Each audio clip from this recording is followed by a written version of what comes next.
আবহাওয়া পরিস্থিতি নিয়ে আরো জানাতে ভোলা থেকে যোগ দিয়েছেন সহকর্মী নজরুল হক। নজরুল, একটু বলবেন যে ভোলায় এই মুহূর্তে পরিস্থিতি কেমন দেখছেন? দুর্যোগ মোকাবিলায় কি ধরনের প্রস্তুতি নেওয়া হয়েছে?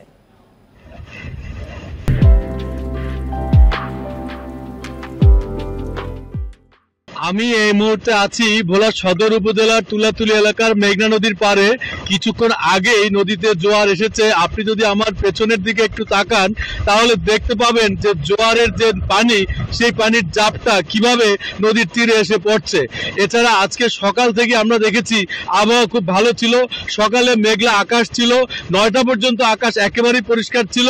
তারপরে আস্তে আস্তে আকাশে একটু মেঘ জমতে শুরু করেছিল। তারপরে সারাদিন এতক্ষণ যে সময় ছিল সেটি একেবারে রোদ ছিল, কিন্তু আধা ঘন্টা আগে বৃষ্টি শুরু হয়ে গেছে।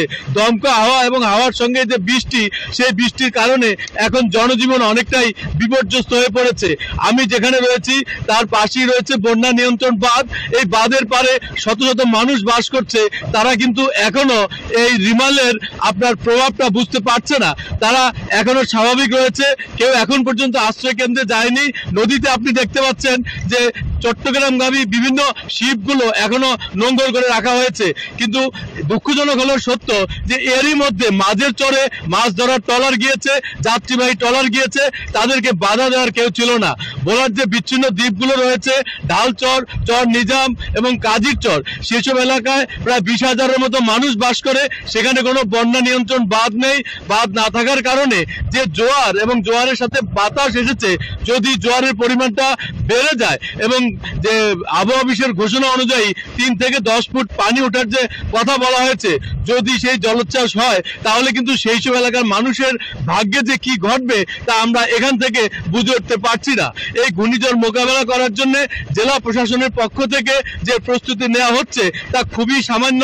কারণ দুর্গম চরাঞ্চল এবং সাগরের মধ্যে, নদীর মধ্যে যেসব দ্বীপগুলো রয়েছে, সেই সব দ্বীপাঞ্চলের মানুষকে মূল ভূখণ্ডে নিয়ে আসার জন্য তাদের কাছে তেমন কোনো নৌযান নেই।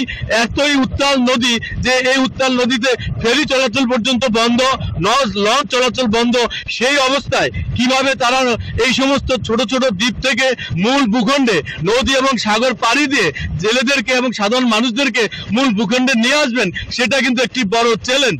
এই চ্যালেঞ্জ মোকাবেলার জন্য যদিও প্রশাসন প্রস্তুত, কিন্তু তারপরেও আমরা আশঙ্কা করছি যে দুর্গম চরাঞ্চলের মানুষের ভাগ্যে যে এই রিমালের প্রভাবে কি ঘটবে তা আমরা এই মুহূর্তে বলতে পারছি না। এই ছিল ভোলা থেকে আমার কাছে সর্বশেষ। নজরুল হক, আপনাকে অনেক ধন্যবাদ আমাদের সাথে যোগ দেওয়ার জন্য। পরবর্তীতে নিশ্চয়ই আবারও আপনার সাথে কথা হবে এবং আপডেটগুলো জেনে নেওয়া যাবে।